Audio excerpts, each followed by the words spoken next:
ila Mungu ashukuriwe aliyetushangiliza daima katika Kristo na kuidhihirisha harufu ya kumjua yeye kila mahali kwa kazi yetu. Kwa maana sisi tu manukato ya Kristo mbele za Mungu katika wao wanaokolewa na katika wao wanaopotea.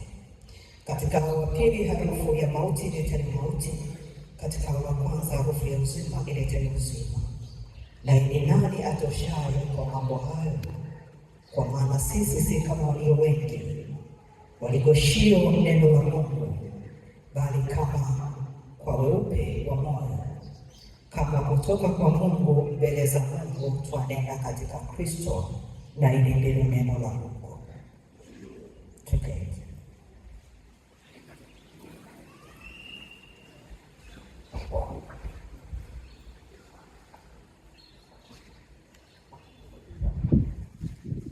Wazo kuu linalotuongoza linasema neno la Mungu li hai. Neno la Mungu li hai. Na kusudi la somo hili ni ili tukilisikia neno la Mungu tusifanye mioyo yetu kuwa migumu, bali tuliamini, tulipende, tulishike na kulitii. Bwana asifiwe. Neno la Mungu li hai ni hili, tunapolisikia neno la Mungu tusifanye mioyo yetu kuwa migumu, basi tuliamini, tulitii, tuliishi. Anaposema neno la Mungu li hai, anamaanisha ni neno lenye nguvu, ni neno lenye uzima na uwezo wa kiungu kutenda kazi.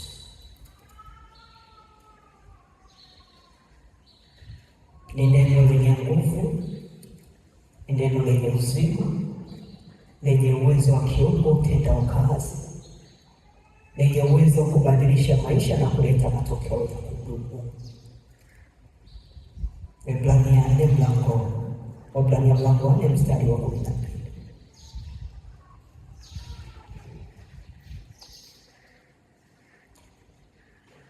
Neno la Mungu, watu wa Mungu, ni tofauti na maneno ya kawaida yanayotiwa na damu.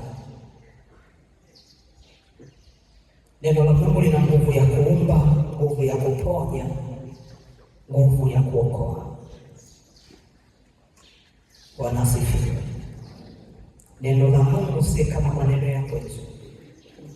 Na Mungu anasema wazi, maneno yake si kama ya kwetu. Lina nguvu ya kuumba, nguvu ya kuponya, nguvu ya kuokoa. Paulo anasema kwa kazi ya Injili waliokuwa wameifanya, Injili ambao walibeba neno la Mungu, habari njema za Yesu Kristo. Tena si tu habari njema, bali uwezo wa Mungu uleta wokovu. Anasema kwa kazi hiyo umefanyika kuwa harufu ya manukato yake Kristo mbele za Mungu kwa watu wote wanaokolewa na wasiokolewa. Nasema katika wanaopotea ni harufu ya mauti iletayo mauti, lakini kwa wanaokolewa ni harufu ya uzima iletayo uzima. Maana yake nini? Neno la Mungu lina nguvu ya kupenya ndani ya moyo na kuweka wazi yanadamu.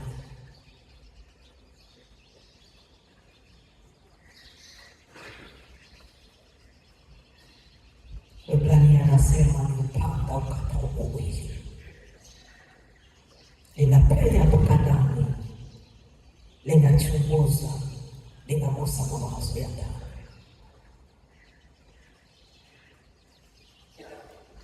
Uzima kwa harufu ya uzima, mauti kwa harufu ya mauti. Mtazame jirani yako, neno la Mungu lina nguvu.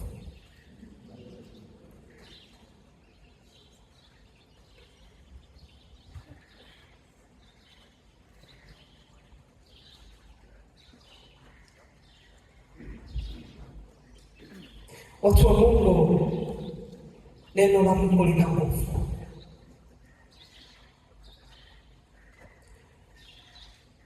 Kuna siku moja kulitokea msiba mahali mkoani, tukasafiri mimi nikawa miongoni mwa waliosafiri.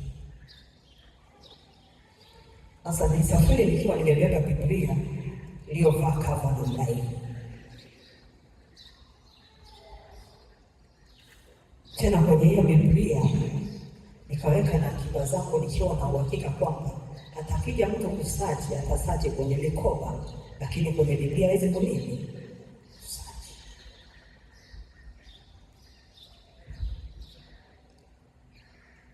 Tumelifika mazingira yale, ilikuwa kama saa 6 mchana. By saa 8 ikaanza ibada ya mazishi mpaka saa 11. Siku hiyo tulifika nikatafuta Biblia sio.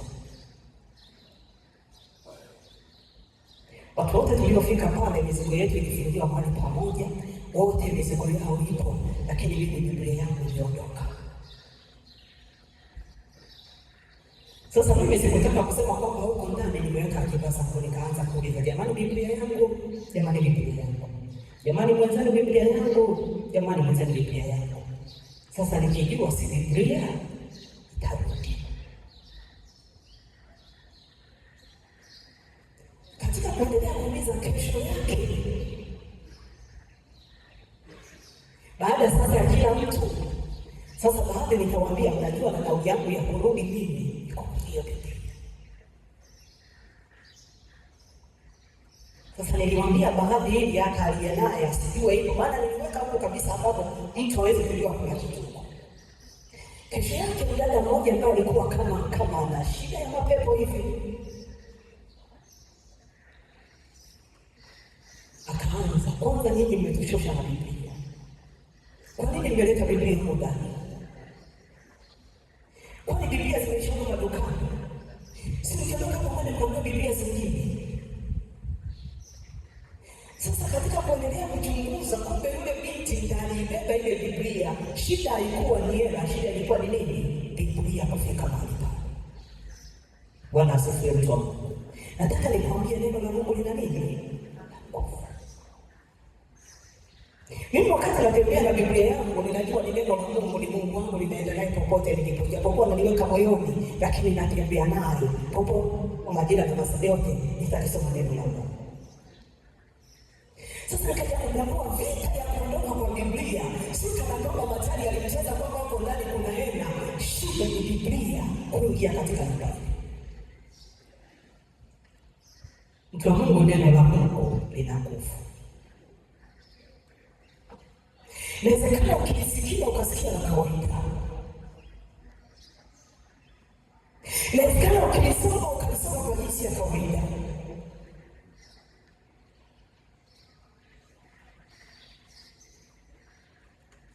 Nguvu ya kwanza ya neno la Mungu ni nguvu ya uzima. Watu wa Mungu, neno la Mungu lina nguvu ya uzima. Neno la Mungu ndio uzima wetu. Yohana mlango wa 6 mstari wa 63. Yesu anasema, maneno hayo niliyowaambia ni roho tena uzima.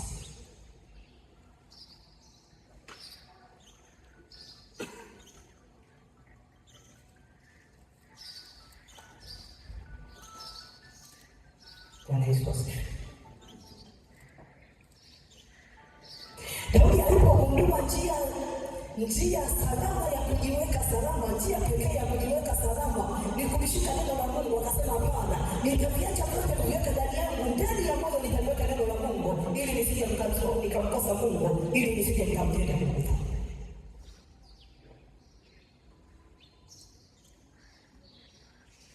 Kumbe ukiweka neno la Mungu ndani, litakutenda na dhambi, litakutenga na mauti, litakupa uzima.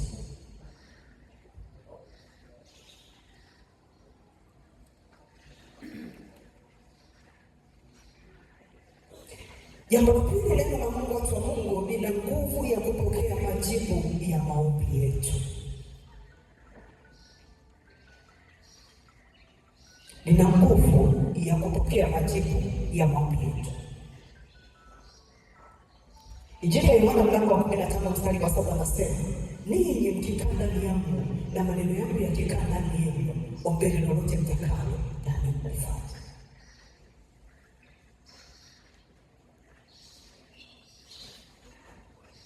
Bwana Yesu asifiwe. Bwana asifiwe, mtu wa Mungu.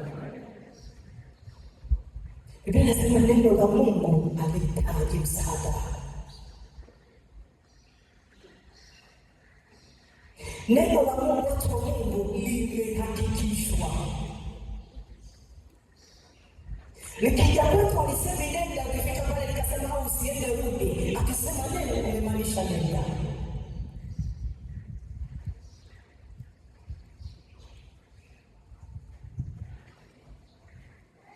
Na neno la Mungu, mtu wa Mungu, limehakikishwa.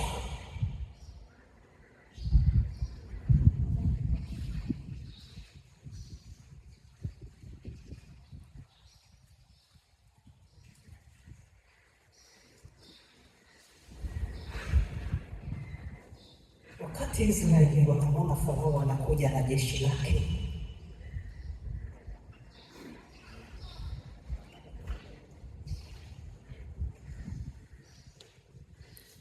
kitazama kulia Farao na jeshi, kitazama kushoto iko bahari ya Shamu. Tunaenda wapi? Israeli wakaona kufa huku hapa, wakaanza kumelia.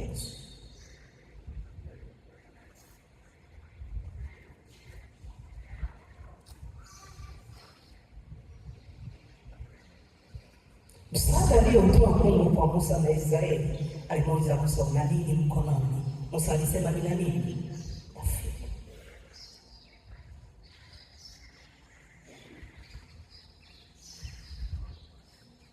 Sasa tukisema fimbo, unaweza ukafikiri ilikuwa fimbo ya maajabu. Musa alikuwa mwanadamu kama mimi na wewe, alikuwa na fimbo kama ambayo umewahi kuishika.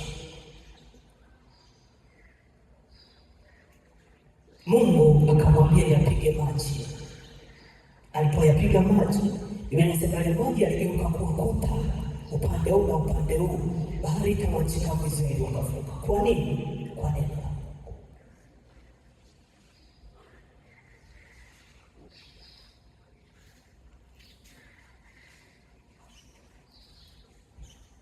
Bwana Yesu asifiwe.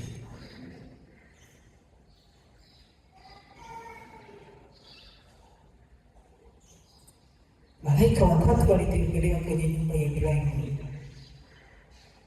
Ibrahimu akawaandalia chakula wakala. Baada ya kula, anamuuliza Sara, yuko wapi mkeo? Wakamtamkia neno, mwakani majira kama haya utapata mtoto mwanaume. Biblia inasema Sara aliposikia alicheka. Kwa nini? Tayari ni mtu mzima asiyeweza hata kushika.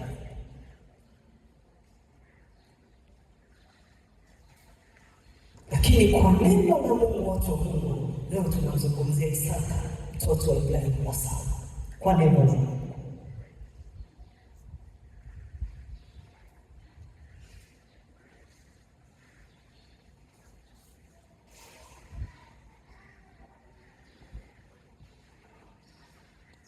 Wakati giza limeifunika dunia, Israeli anasubiri ukombozi.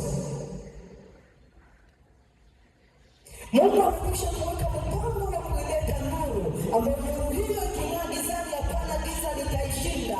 Anaendewa binti aliyeitwa Mariamu, anaambiwa utazaa mwana, na wakati majira kama haya utazaa mtoto mwanamume. Mariamu anasema yanawezekana, linawezekana jambo hili.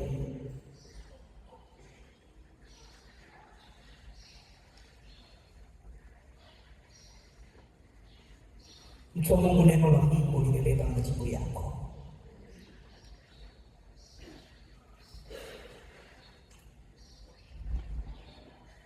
Omba sawa sawa na neno la Mungu. Hatua unayopita usipite bila neno. Pita na neno la Mungu, maana neno la Mungu ni Mungu.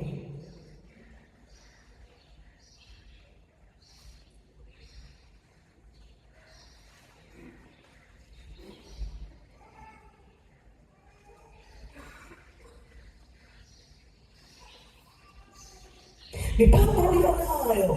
Usiende kimya kimya, usiende kama kondoo asiye na mchungaji. Nenda na neno la Mungu, na Mungu anasema neno lake limehakikishwa. Popote linapotamkwa ndipo alipo, popote linapotamkwa analiangalia litimize. Neno la Mungu anasema likisha kutamkwa, Bwana amekwisha kulitenda, limehakikishwa. Akisema amefanya.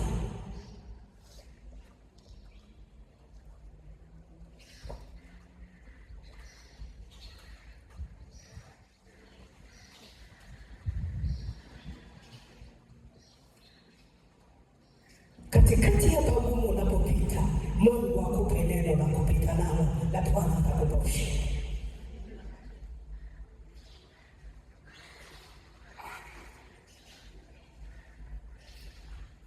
Tunafahamu safari ya Israeli kutoka Misri mpaka kufika Kanaani. Kila walipokutana na shida, ilibidi Musa asikilize Mungu anasema nini. Kila walipolitii neno la Mungu, ndipo walipopata ushindi.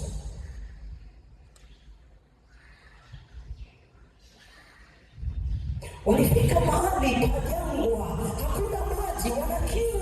Mungu akamwambia Musa, una fimbo, piga ule mwamba mara mbili. Musa alipopiga mara mbili, nipenda sema ule mwamba ulitoa maji mengi, wale makutano wote wakanywa maji wa Musa.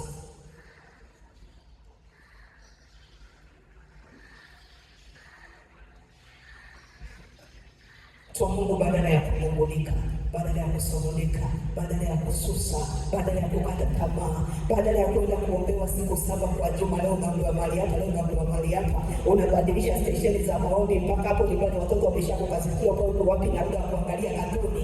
Lishike neno la Mungu na Bwana akaliangalia na kukutimizia. Yaani kuna mtu anafikiri basi kwa sababu kuna stesheni na maombi basi hakuna nyingine ya ndani wataangalia ni maombi tu. Kwa nini? Kuna mahali anataka kuvuka. Unaweza kuangalia televisheni mwaka mzima usiwe na majibu. Nipende neno la Bwana limebeba msaada. Nipende neno la Bwana limebeba majibu. Nipende neno la Bwana limetumwa kwa ajili ya kukuvusha wito.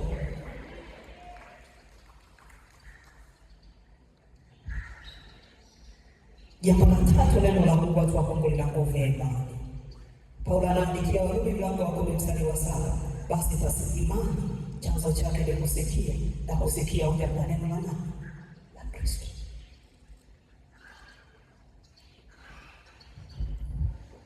Nguvu ya kumwamini Mungu.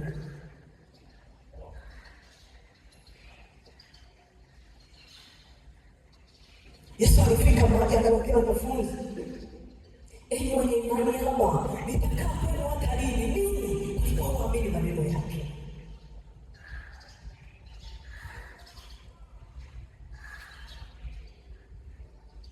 Anashangaa watu, mbona nimeombea samaki 2 na mikate 5 watu 5,000 wamekula na kusaza, bado mpaka sasa naondoka.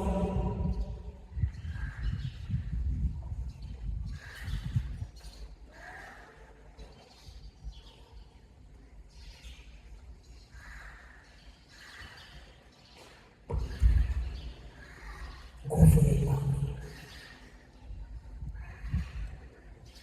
Watu wa Mungu, neno la Mungu linapokuja kwetu, litukuze, lituongeze hatua kwa hatua, utukufu hata utukufu.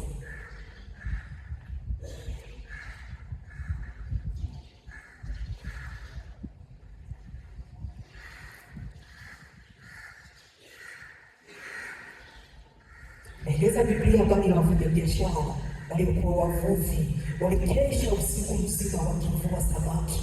Tunasema wakupata hata mmoja. Kulikuwa kumepambazuka tena ndesini ya wavuvi kwamba samaki wanapatikana usiku na sio mchana. Wakiwa mambo wanaziosha nyavu zao, akatokea mwanaume akapanda kwenye mtumbwi, akawaambia njoeni, zishusheni hapo. Wakasema kwa mazingira ya kawaida hili jambo haliwezekani, kwa lugha, kwa maneno ya kibinadamu ya kawaida hili neno haliwezekani, lakini kwa neno lako Bwana umesema tutazishusha nyavu. Na walipozishusha nyavu, Biblia inasema walipata samaki wengi, hata zile nyavu hazikuweza kubeba. Kwa nini? Kwa sayansi ya kawaida, kwa hesabu ya kawaida, kwa maneno ya kawaida, majira yale yalikuwa ya kupata samaki, lakini kwa neno lake aliyetamka walipata samaki. Mtu wa Mungu, neno la Mungu lisikuache ulivyo. Neno la Mungu likabadilisha maisha yako. Neno la Mungu ni Mungu, likakuvusha na kusogeza hatua nyingine ya kiimani.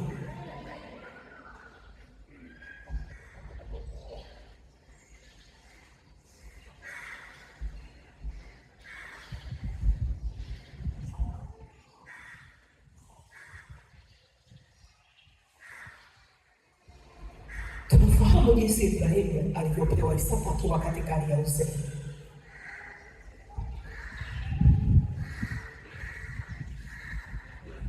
Tena mtoto wa pekee. Baada ya Mungu anamwambia kamtoe sadaka. Hebu nafikiri alipata wapi ujasiri wa kwenda kumtoa sadaka? Bwana asifiwe, mtu wa Mungu.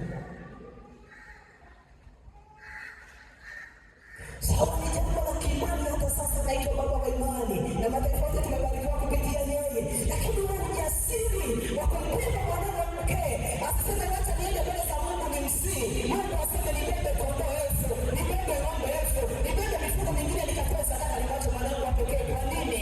Alijua huyu ni Mungu aliyeniahidi ya kwamba watumishi wa nyumbani kwangu hawatakuwa warithi wangu. Akaniahidi atalipa mwana atakayekuwa ni mrithi. Ijapokuwa namtaka, neno la Bwana haliwezi kubadilika. Ahadi za Mungu ni za kweli. Neno la Bwana halina mashaka. Akasema nitambeba Isaka, nitampeleka mpaka madhabahuni, nitakwenda kumtoa sadaka. Kwa nini? Huyo Mungu aliyenipa Isaka ndiye Mungu anayemtaka. Huyo Mungu anayemtaka Isaka ni Mungu aliyeniahidi ya urithi kwa ajili ya mtoto niliyemzaa mwenyewe. Mtu wa Mungu, amini neno la Mungu. Usilichukulie neno la Mungu kawaida.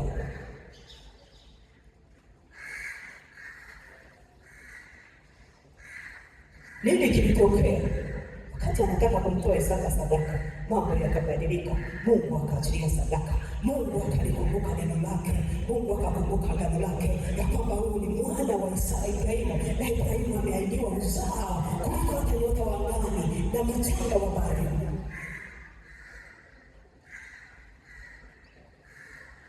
Mtu wa Mungu, amini Mungu. Tuko kanisani lakini tuna mashaka na Mungu. Tunaitwa watumishi wa Mungu lakini hatuna imani na Mungu.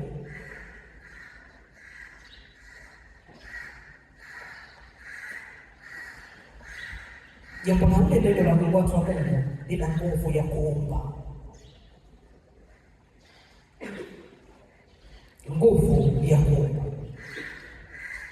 Ibrania 11:3 tunasema kwa imani tunafahamu ya kuwa ulimwengu uliumbwa kwa neno, hata vitu vinavyoonekana havikufanywa kwa vitu vilivyodhahirika.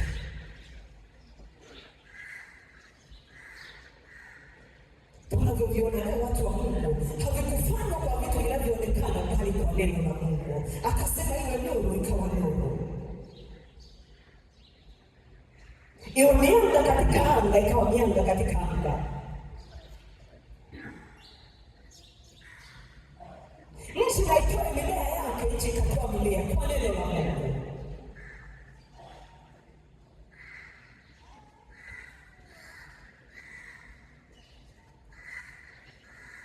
Watu wa Mungu, neno la Mungu linaweza kubadilisha mazingira tuliyoona.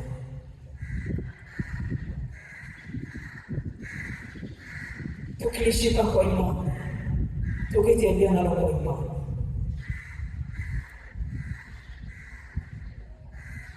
Neno la Mungu lina nguvu ya kusababisha vitu tusivyokuwa navyo tuwe navyo.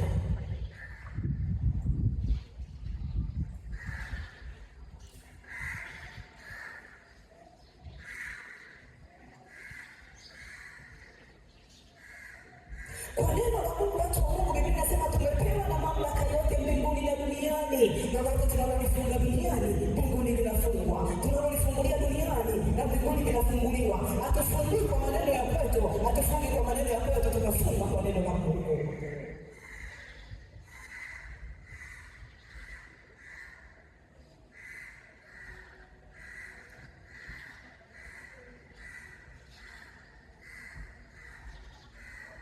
Unapita kwenye changamoto, simama na neno la Mungu.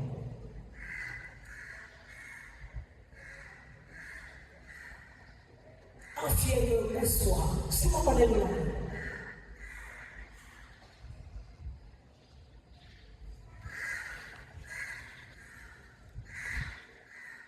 Hayupo pamoja na mapito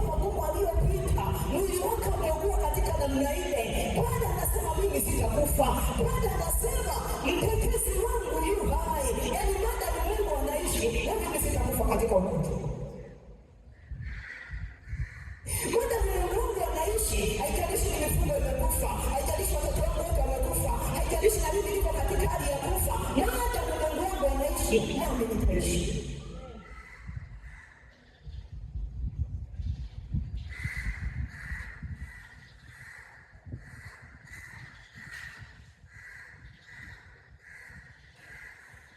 Kwa neno la Mungu Ezekieli aliambia ikabilie mifupa, akaikabilia mifupa, mifupa ikawa na nyama.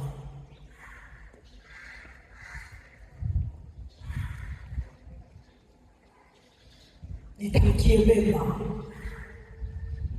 jibarikie, tamkia wiki yako. Ashukuriwe Mungu, ashukuriwe Mungu. Kanisa la kwanza aliweka ibada badala ya siku ya mwisho ya juma kama siku ya kwanza ya juma. Tunaanza juma la Mungu.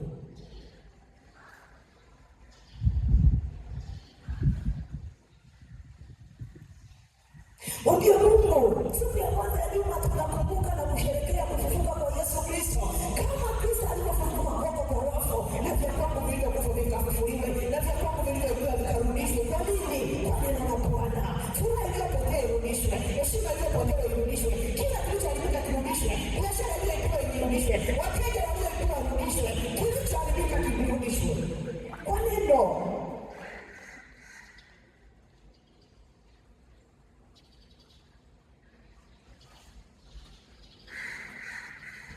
Neno la Mungu, watu wa Mungu, lina nguvu ya kuumba. Tamka neno la Mungu juu ya maisha yako. Itamkie familia yako. Mwambie Mungu, ukawa ni mwezi wa tabasamu, ukawa ni mwezi wa furaha, ukawa ni mwezi wa kumwona Bwana, ukawa ni mwezi wa kuimba sifa zako, ukawa ni mwezi wa kumwona niingiapo na nitokapo. Wakati ya wengine mimi nitafurahi, wataongeza wengine malangoni mwa nyumba yangu tutakuwa na birthday na tears. Kwa nini? Kwa neno la Bwana.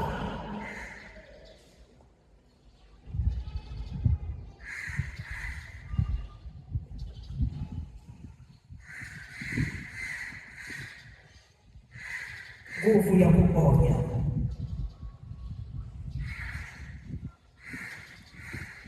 Marko akasema Yesu alipoingia nyumbani mwa Simoni, akamkuta mama wa mkewe akiwa anaumwa amelala kitandani. Akamgusa, akamshika mkono wake, akamwinua, mama yule akapona.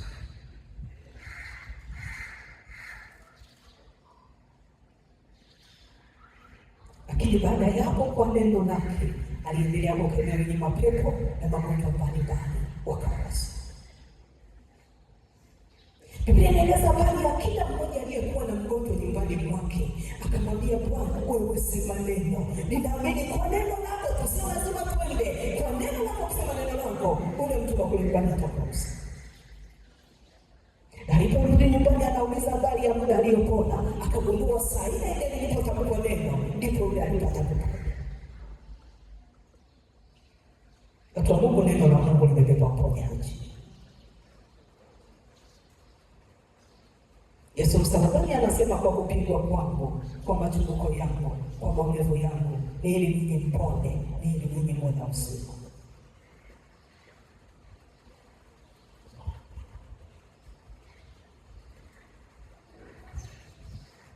Yaani kuna omba nyingine ya kutamkia neno ikakukimbia, sio ya kwenda kunywa panado.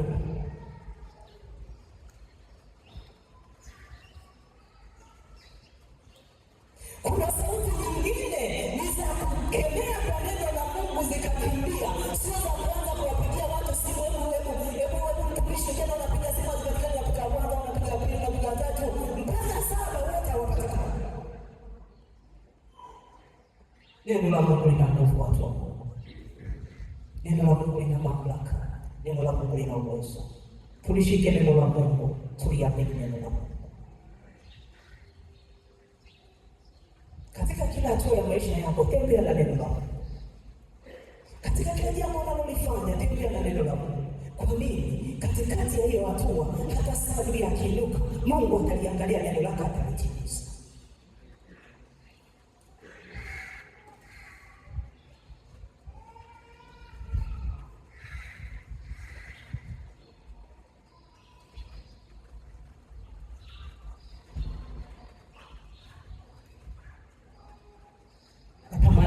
Ya leo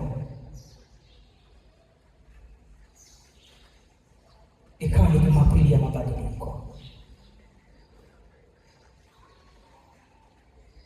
ikawa ni Jumapili ya kukumbukwa.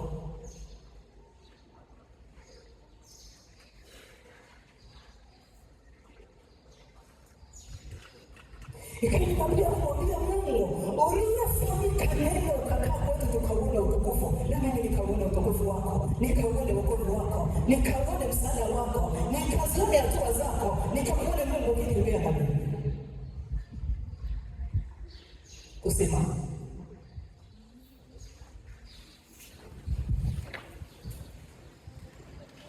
Kuna watu wana tabia ya kutunenea mabaya kwenye madhabahu zao. Leo tunasimama kwenye madhabahu ya Mungu, tunalitamkia juma, tunatamkia mwezi, tunatamkia ofisi, tunatamkia watoto wetu wakienda shuleni, tunatamkia masomo, tunatamkia kila kazi ya mikono yetu. Tuone ukuu wa Bwana, tuone uwezo wa Bwana, tuone neema za Bwana.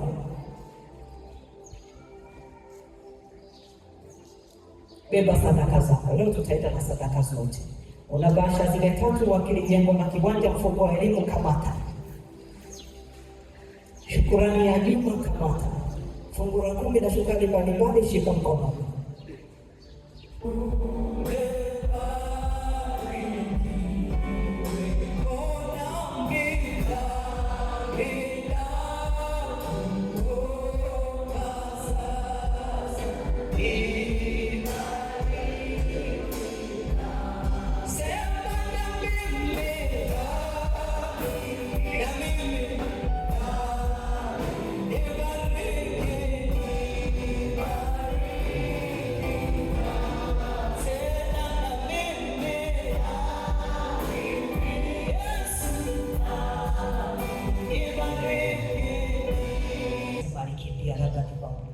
Wake akiwa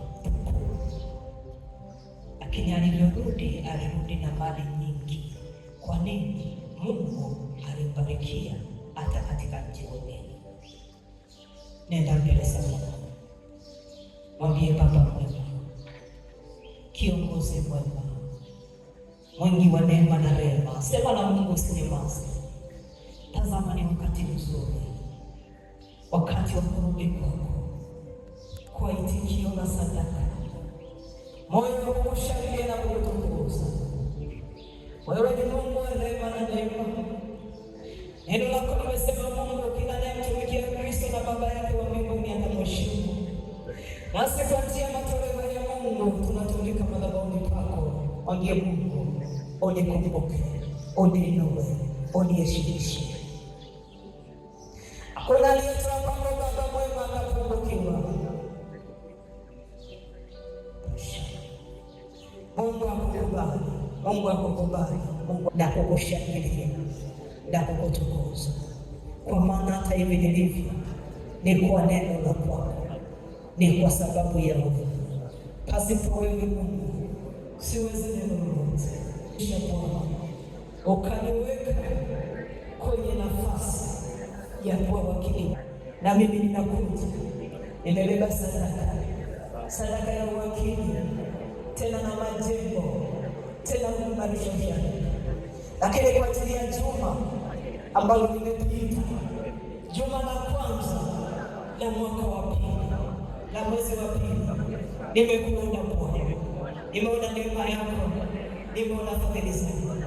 Hata kama kuna mahali sijakuona kwa jinsi nilivyotamani, lakini Mungu uishivyo liko juma la pili. Ee Bwana Yesu, pokea sifa zangu za juma la kwanza la mwezi wa pili. Umenilinda Bwana, umenipenda Bwana, umenipa neema, nami ninarudi kama yule mwenye ukoma mmoja aliyerudi na kusema asante. Baba, ninashukuru, si kwa nguvu zangu, si kwa ujanja wangu, si kwa uwezo wangu, tena ni neema yako. Ee Bwana Yesu, kubali sifa zote. Unapokubali sifa hizi, ninakabidhi na juma hili, juma la pili la mwezi wa pili, madhabahuni pako, katika jina la Yesu na kwa damu ya Yesu. Mkono wako Bwana wenye kuchunga utembee nami na nyumba yangu katika jina la Yesu na kwa damu ya Yesu. Tuko mwezi wa pili, bado mwanzoni mwa mwaka 2026. Uso wako Bwana uende pamoja nami, usinitoe kwa mawindo kwa adui zangu, bali unipe kushinda na zaidi ya kushinda kwa Kristo Yesu uliyenipenda. Hebu nenda mbele za Mungu, tamka uzima, tamka kufanikiwa, tamkia biashara, tamkia familia, tamkia watoto, tamkia ndoa, tamkia malango yako ya kazi, tamkia nafasi yako. Kila maneno aliyokutamkia tunatambua kwa jina la Bwana, tunatambua kwa neno la Bwana. Kila mipango aliyokuwekea tunaondoa kwa damu ya Yesu, kwa jina la Yesu na kwa damu ya Mwana Kondoo. Nitauona wema wako katika jina la Yesu, katika mazego za uso wake. Bwana akufadhili, Bwana akushike kwa mkono wake katika jina la Yesu na kwa damu ya Yesu, katika jina la Yesu na kwa damu ya Yesu, jina la Yesu na kwa damu ya Yesu. Uliyevunjika moyo na kukata tamaa, Bwana akutie nguvu, Bwana akupe nguvu mpya katika jina la Yesu. Amini Bwana anakupenda, amini Mungu hatakuacha, amini uko msaada wa kukutoa hapa katika jina la Yesu na kwa damu ya Yesu, katika jina la Yesu na kwa damu ya Yesu. Uliyeugua na kulia, Bwana ameyaona machozi na Bwana akakufuta hayo machozi katika jina la Yesu, katika damu ya Mwana Kondoo. Tunaachilia damu ya Yesu kwenye hizo nyama zenye udhaifu, huo mwili ulio na udhaifu, ulio dhaifu, tunaita damu ya Yesu inenayo mema, ikanene kinyume na magonjwa, ikanene kinyume na udhaifu, ikanene kinyume na kila mapando yote ya kimwili katika jina la Yesu na kwa damu ya Yesu, katika jina la Yesu na kwa damu ya Mwana Kondoo.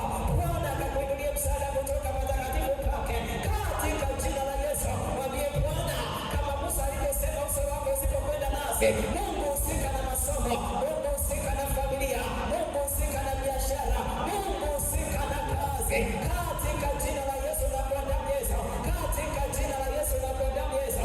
Bwana akashughulike na mambo yako, Bwana akashughulike na maisha yako, Bwana akashughulike na njia zako katika jina la Yesu, katika damu ya Mwana Kondoo. Mwambie, nenda mbele yangu Bwana wa majeshi, nenda mbele yangu Mungu wa vita katika jina la Yesu na kwa damu ya Yesu. Wako maadui wamejipanga ili nianguke, lakini najua Bwana ukiwa pamoja nami, wala silaha zao hazitonipata, wala mipango yao haitafanikiwa katika damu ya Yesu na katika jina la Yesu, katika damu ya Yesu na katika jina la Yesu, katika damu ya Mwana Kondoo. Mwambie, wewe Mungu uliyeshinda kifo na mauti, unipe kushinda, unipe kuvuka. Bwana akupe nguvu ya kuvuka ulipokwama katika jina la Yesu, nguvu ya kuvuka kiuchumi, nguvu ya kuvuka kiafya. Bwana achilie neema yake katika jina la Yesu, ndio katika damu ya Mwana Kondoo. Mwambie Mungu, sileti maneno matupu, nimebeba na sadaka, ni alama ya agano na shukrani. Mbingu zifunguke, mbingu